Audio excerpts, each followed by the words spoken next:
Since 2001, over 300,000 people have been murdered, and over 6 million items have been lost. This all happened in one place, an area so harsh, so miserable, that death lurks around every corner. The United States. But not far behind comes the wilderness, a place of stolen spades, dead noobs, and this guy with a bag. Seriously, huh? Well, what's in there? Capes? Yeah. More like the bones of his enemies. So stick around and we'll go through the history of the wilderness. From its release, to its death, to its release again. We'll find out what really is in that bag, and how the wilderness developed.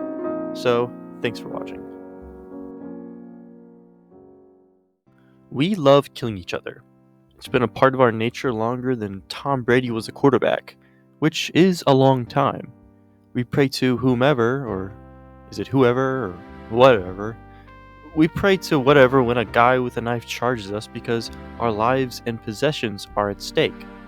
Sometimes we even fight back, and sometimes we are the ones looking for a fight. And Jagex saw that because previously in the original RuneScape, PvP was possible in most places around Gielinor. So, in August of 2001, they released the Wilderness. In their post, which by the way is like 5 letters long, they said, quote, "In the improved system, player fighting is only allowed in the new Wilderness area. The farther you go into the Wilderness, the more dangerous it becomes, but the more treasure you could find." Exclamation mark. And it was always the philosophy of early Jagex to keep the Wilderness a mystery. So, in the official maps released, the Wilderness is never really included. It's always sort of like, the Wilderness is that way. Maybe you'll die, maybe you'll have a life-altering moment at 7 years old. Maybe. Who knows these things? After its official release, people started asking questions. Where did it come from? Why is it here?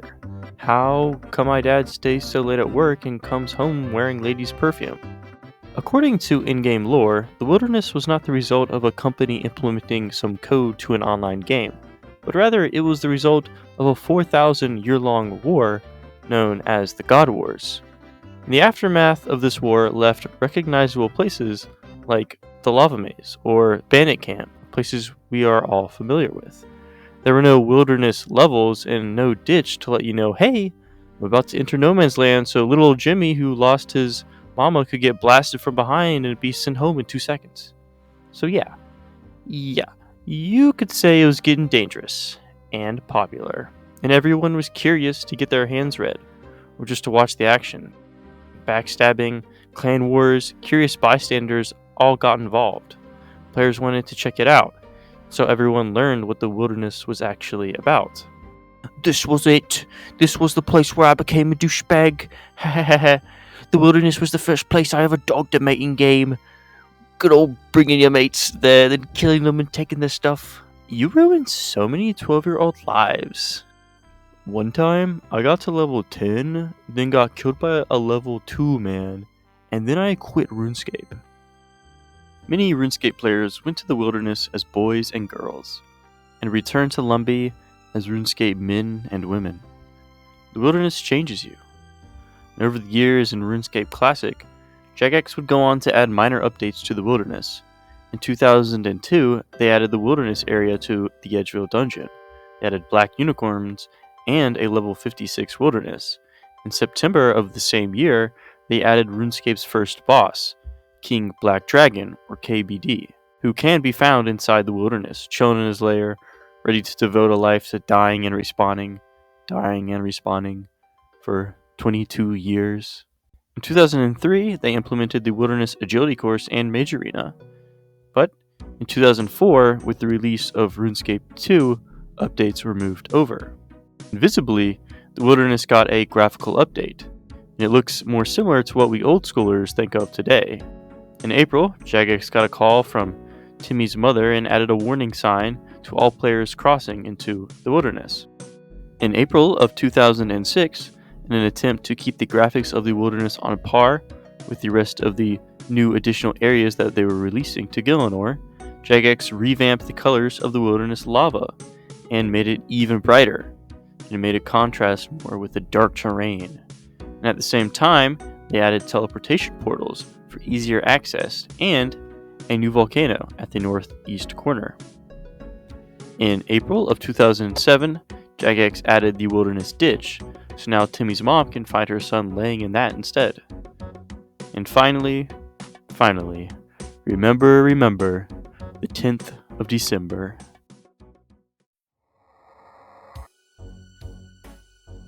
Now first, we're going to define real-world trading. And the wiki defines it as the act of trading anything outside of RuneScape, usually real-world money, for RuneScape items or services, or vice versa. Now why was this update so controversial? Well, simply put, and we're about to get technical, real-world trading went against Jagex policy, and it was increasingly becoming a large problem. The reason why was because credit card companies were threatening to stop allowing Jagex to use credit card payments. Why? Well, this was due to the large amounts of chargebacks from stolen credit cards used by real-world traders. So, Jagex stated that real-world trading would result in a permanent ban. However, even though it went against their policy, it was still a major issue. One way for real-world traders to exchange services was through player killing. After a player died in the wilderness, they would drop their items or their gold that they were carrying in their inventory. So this was a way for people to exchange gold. And previous attempts to fix the problem did little. So, on the infamous day of December the 10th, 2007, Jagex changed the way items could be swapped between players. One of the fixes was the introduction of the gravestone mechanic. Now when a player dies, they will leave behind a temporary gravestone. No other player could access the items left behind inside the gravestone except the dead player. So now, PKers had no incentive to kill, except maybe if they were psychopaths or something. To make PKing fun again, Jagex released the Bounty Hunter minigame, which meant number 1, the original area designated for player killing was reduced to 40%. Number 2, players were given bounty targets when entering the minigame. If someone was not your bounty, you could no longer randomly kill them without a severe penalty. Number 3, you could not bring coins, non-combat gear, or more than one piece of armor combat per style, per body part, and no more than 4 wieldahle weapons into the area. So, people were logging in, going to the wilderness, begging to not be PK'd, and then having to check out the forums to see, hey, what the heck's going on here? And as you can tell, knowing the RuneScape community, riots quickly broke out in Falador, and many quit the game entirely. But the day the wilderness got removed, it was surreal. Over the course of a few hours/days, the clan I was in just dissipated, with people logging in, seeing the reason we originally existed was now gone, and just quitting. PKing substitutes felt totally inferior at the time. The timing between this and the economic collapse in real life was shockingly close. For me, personally, it's reminiscent of the single darkest days of my entire life. RuneScape's 9/11, if one ever existed. When Andrew Gower was asked in 2009 if removing the wilderness was a mistake, he said that it was the only real solution, and he genuinely believed that if he hadn't acted when he did, that RuneScape wouldn't exist anymore. But in 2015, Andrew said if there was one thing he could have changed going back now, it would be that decision in 2007, when they decided to get rid of the real-world trading. Even with the so-called death of the wilderness, Jagex kept adding updates. They released the Revenant Ghosts to the game, which are powerful monsters who roam the wilderness, and could attack you in all 3 combat styles. Additionally, they changed the wilderness layout. A volcano was added to act as the location for the Bounty Hunter minigame. Additionally, an area for clan wars was added to the east, so mass fighting could still be accomplished.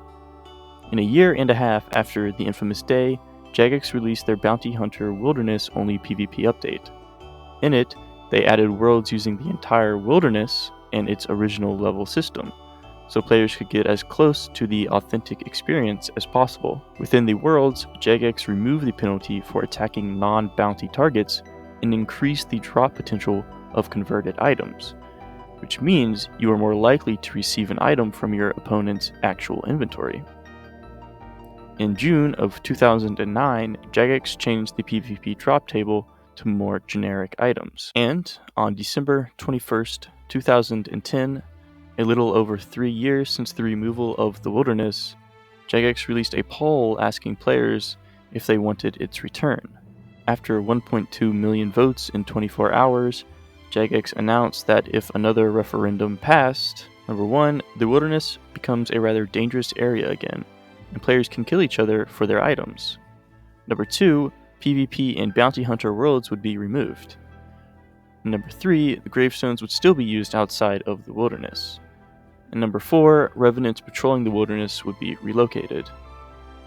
And number 5, content located within the Wilderness would be reviewed, which included clan wars, quests, and other in-game content. And players were given 3 options on the referendum: yes, no, and don't mind. By January 14th, the final votes tallied was 1,234,658 votes. 2% said they didn't care, 7% said no, and 91% said yes. The community had spoken, and on the 1st of February 2011, the Wilderness and free trade returned to Gielinor. Now, over the next year and a half, the Wilderness received minor updates, including some reworking to King Black Dragon and such, but I have come to a crossroad. In November of 2012, the evolution of combat was added to RuneScape. To some, this was the game's death. Really, this was when I, in quotes, stopped playing.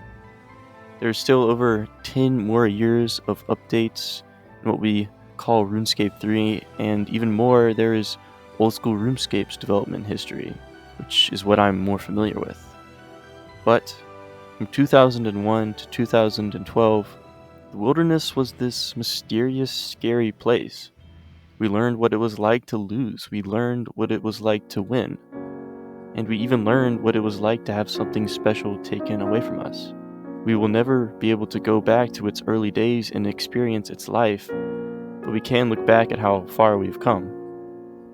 So for now, I'm going to end it here, and if you guys like it, I'll continue with the Wilderness development history. Not sure which path I'll take yet. I guess it depends on some things, but for now, thank you all for watching.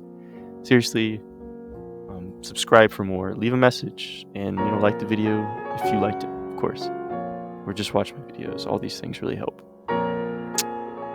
Thanks, bye.